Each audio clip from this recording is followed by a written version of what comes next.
Para mim, a matemática sempre foi a melhor forma de enxergar o mundo. Eu sempre vi matemática em tudo, mas só ver não era suficiente. Eu precisava convencer meus alunos que não paravam de me perguntar para que serve a matemática. Então, eu senti o dever de mostrar como a matemática está em toda parte no dia a dia. Matemática em toda parte 2.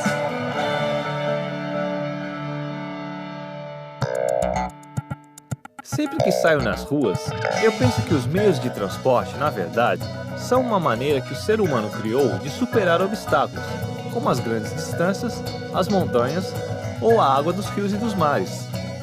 De todas as formas que foram criadas para superar esses obstáculos, uma das mais antigas é a ponte, que existe desde que a primeira pessoa começou a pensar em como atravessar um rio sem se molhar.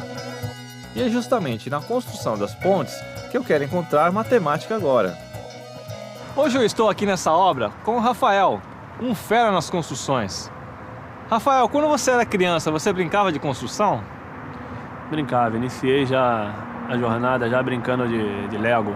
Como que uma ponte como essa, ela se sustenta? Ela é sustentada basicamente por esses 15 estais frontais e 6 da retaguarda aqui, ancorados por esse pilone aí de aproximadamente 100 metros.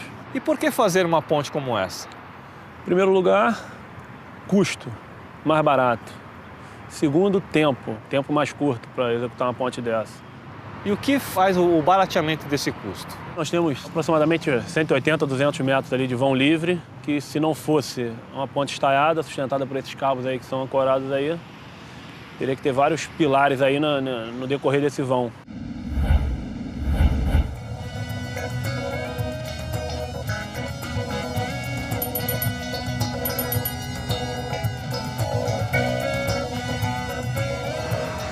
Quando eu amarro essa corda em 2 pontos, a ação da gravidade desenha uma curva que a gente chama de catenária. Por causa do seu formato, muitas vezes a catenária é confundida com outra curva chamada parábola. Na verdade, durante muitos séculos, os matemáticos acreditavam que as duas eram a mesma coisa, mas a parábola possui propriedades diferentes da catenária. A parábola é definida como a curva formada pelos pontos equidistantes em relação a uma determinada reta, que a gente chama de diretriz, que é um determinado ponto, que a gente chama de foco. Numa estrutura parabólica formada por um material laminado, como o refletor de uma lanterna, o formato da curva faz com que qualquer feixe de luz seja refletido pelo material laminado da parabólica paralelamente ao sentido da lâmpada, aumentando a concentração dos raios luminosos e o poder de luminescência da lanterna. Isso serve tanto para as lanternas portáteis quanto para os faróis dos carros, por exemplo. Sabendo disso, e invertendo o sentido de captação, fica fácil entender por que a maioria das antenas que a gente usa no dia a dia tem formato de parábola. O receptor, posicionado estrategicamente no foco da curva, concentra todos os feixes de sinal que incidem sobre a antena. Se as parábolas têm propriedades muito interessantes, as catenárias não ficam para trás. E uma das coisas mais bacanas sobre as catenárias é que o seu formato permite que qualquer força aplicada sobre a curva seja distribuída por todos os pontos. Quer dizer, quanto mais peso é exercido sobre a estrutura, mais resistente ela fica. Por muito tempo, as pontes foram construídas apenas com blocos de pedra unidos em forma de catenária, e tudo com base no conhecimento matemático. Apenas a força do material e o peso sobre a estrutura mantém a superfície segura. Usando as curvas e suas propriedades, a gente pode construir edificações sólidas com pouco material e sem perder estabilidade e firmeza. Construir atalhos como as pontes é uma das formas que a gente encontrou de ir mais rápido de um ponto a outro dentro das cidades modernas. Mas não é só nas cidades que o ser humano precisa se transportar. Na verdade, desde sempre, a gente precisou superar grandes obstáculos, até muito maiores e mais difíceis do que os atuais. E a matemática sempre foi uma bela mão na roda.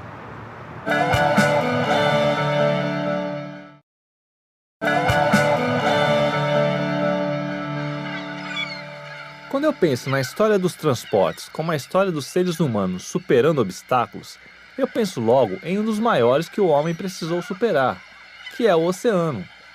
Tentando driblar as enormes distâncias, a falta de referências seguras e até o medo de mitológicos monstros marinhos, o homem tentou desde sempre encontrar formas de atravessar os mares. As navegações sempre foram um grande desafio para a matemática, que vem ajudando a superar obstáculos cada vez mais difíceis. E é por isso que agora eu quero investigar a matemática na navegação.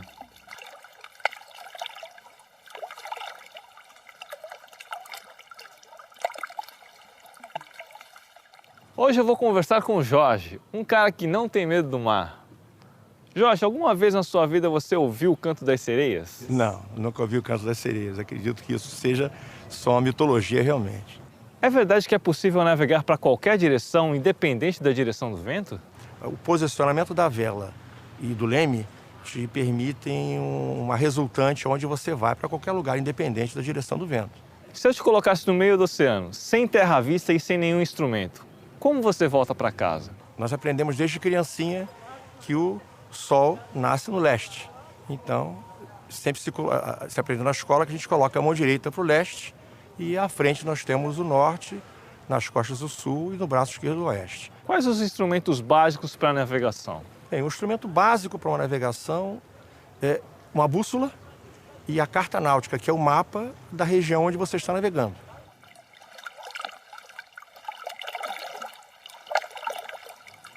Para conseguir se transportar de um lugar para o outro, o ser humano sempre usou pontos de referência para estabelecer as rotas mais rápidas, as mais fáceis ou as mais seguras. Antigamente, quando não existiam tantas luzes nas cidades, o céu era a grande fonte de pontos de referência. Por muito tempo, desde os fenícios, há mais de 4.000 anos atrás, os navegantes usaram a estrela polar como a principal referência de orientação. A estrela polar só pode ser observada no hemisfério norte e fica situada exatamente no eixo de rotação da Terra. Por isso, sua posição não muda ao longo da noite. Então, quando os navegantes observavam a estrela diminuindo, isso era um sinal de que o navio rumava para o sul.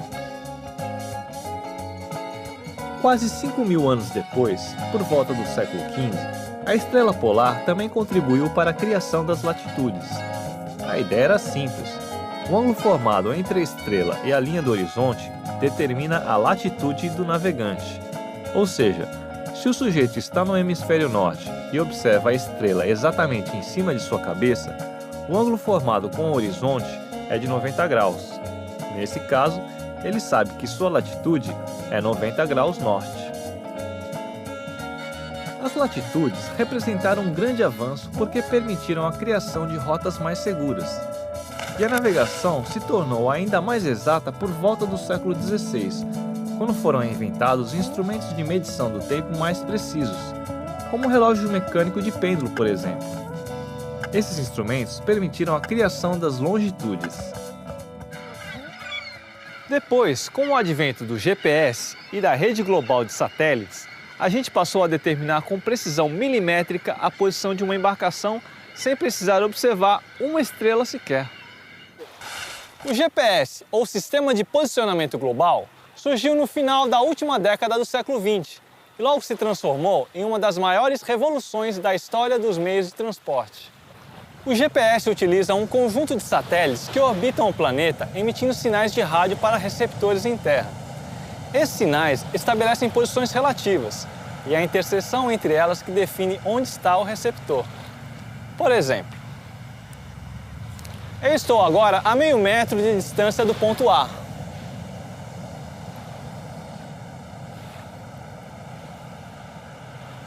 Ao mesmo tempo, eu estou a meio metro de distância do ponto B.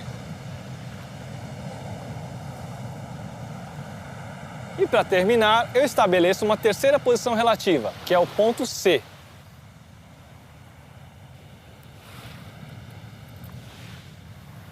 Agora a gente já pode perceber um ponto de interseção entre as três posições relativas.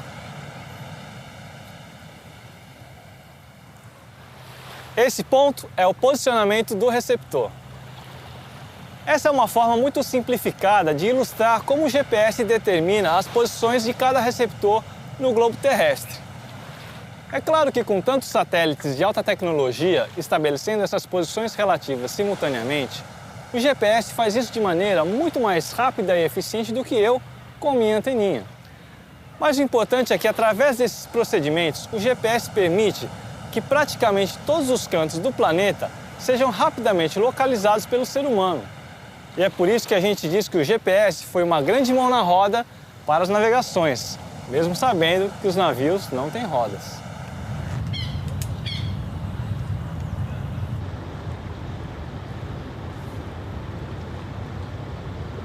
O mar sempre foi e continua sendo um mistério.